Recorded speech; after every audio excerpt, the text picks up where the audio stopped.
किसी ने बड़े कमाल की बात कही है कि अंत में तो सिर्फ फिल्मों में सब कुछ अच्छा होता है, असल जीवन में अंत में कुछ भी ठीक नहीं होता, अंत में सिर्फ अंतिम संस्कार होता है। इसलिए जो ठीक करना है वो अभी इसी पल में कर लो।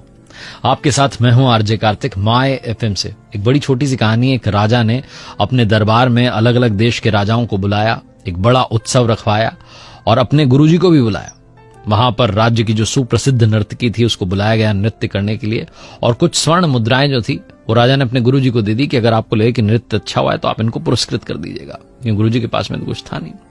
पूरी रात नृत्य चलता रहा और जब सुबह ब्रह्म बेला आई तो ब्रह्म बेला में वो जो तबले वाला था, जो संगीत दे रहा था, वो ऊँघने लगा, उसको नींद आने लगी और नर्तकी नाचती चली जा रही थी। जब उसने देखा कि तबले वाले को नींद आ रही है, ऊँघ रहा है, तो नर्तकी ने अपने तबले वाले को आगाह करने के लिए, सतर्क करने के लिए एक दोहा पढ़ा। और दोहा ये था, घनी गई थोड़ी रही या में पल पल जाए, एक पलक के कारणे यूं ना जन्म गमाए, एक पलक के कारणे यूं ना कलंक लगाए। ये उसने वो दोहा पढ़ा और जैसे ही उसने दोहा पढ़ा वो तबले वाला जो था सतर्क हो गया। वो फटाफट जो है अपने वापस से संगीत की अवस्था में आ गया, बजाने लग गया। और जैसे ही उसने दोहा पढ़ा, जो राजकुमार था वो दौड़ के आया, राजा का जो बेटा था, युवराज था, उसने आकर के अपना जो मुकुट था उस नर्तकी के चरणों में रख दिया, बोला ये तुम्हारे लिए मेरी ओर से। वहीं पर राजकुमारी बैठी हुई थी, राजा की पुत्री बैठी हुई थी, वो दौड़ के आई और एक हार नर्तकी को दे दिया। गुरुजी दौड़े और जाकर के जितने सिक्के थे सोने के उनके पास सब दे दिए, स्वर्ण मुद्राएं दे दी कि लो भैया सारा तुम्हारा।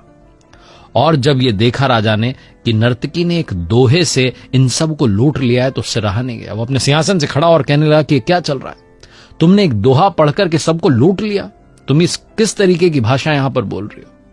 तभी राजा के गुरु ने कहा कि राजन आप शांत हो जाइए, मैं आपको बताता हूं कि इसने दोहा क्या पढ़ा है।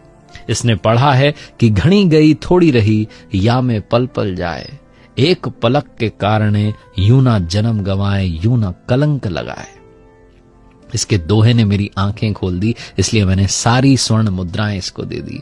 मैं मूर्ख था जो यहां चला आया, आपके कहने पर यहां चला आया और पूरी रात नर्तकी का नृत्य देखता रहा, जबकि पूरी उम्र मैंने साधना की है, भगवान की भक्ति की है, और ये अंत में जो थोड़ा सा रह गया है जीवन, इसमें मैं कलंक लगाने चला था। मैंने सारी स्वर्ण मुद्राएं इनको दे दी। अब मैं कमंडल उठाकर वापस अपनी साधना करने जंगल में जा रहा हूं। गुरुजी वहां से निकल लिए।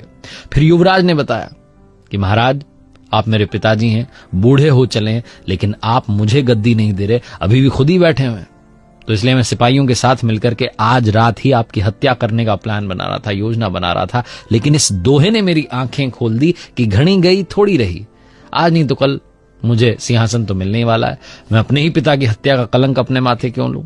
इसलिए मैंने विचार त्याग दिया और अपनी ओर से मुकुट इनको दे दिया। तभी राजकुमारी बोल पड़ी कि पिताजी मेरी उम्र हो चली है शादी की और आप मेरा विवाह नहीं करा रहे हैं, आज ही मैं आपके महावत के साथ भागने वाली थी, लेकिन इस दोहे ने मेरी आंखें खोल दी, घनी गई थोड़ी रही, थोड़ा सा जो है समय बचा है, पिताजी आज नहीं तो कल शादी कराई देंगे। जब राजा ने ये सब सुना तो राजा ने कहा कि बेटा मैं तुम्हें अभी इसी पल इस राज्य का अगला राजा घोषित करता हूं। और बेटी से कहा कितने सारे राजकुमार आए हुए हैं, अपनी पसंद के राजकुमार के गले में वरमाला डाल दो। और उसके बाद राजा ने भी राजपाट त्यागा और जंगल की तरफ साधना करने चल पड़ा। ये सब जब हुआ तो नर्तकी को लगा कि मैंने अपना पूरा जीवन नृत्य में बिता दिया, मुझे भी भगवान का स्मरण करना चाहिए। उसने भी उस दिन से वो काम करना छोड़ दिया। बहुत छोटी सी कहानी जिसका सार ये समझाता है कि घनी गई थोड़ी रही या में पल पल जाए, एक पलक के कारणे यूं ना कलंक लगाए। थोड़ा सा समय बचाए, सही से इस्तेमाल करना शुरू कीजिए, लाइफ चेंज हो जाएगी। एक बार फिर से वही